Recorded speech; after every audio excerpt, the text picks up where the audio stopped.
You ask Tiger to calculate.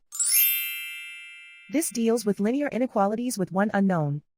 The final result is u equal or greater than 5. Let's solve it step by step. Swap sides.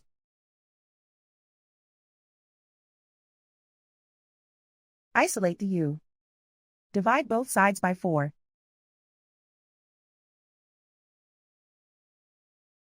Simplify the fraction.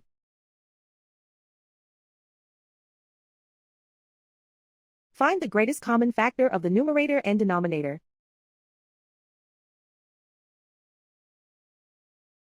Factor out and cancel the greatest common factor.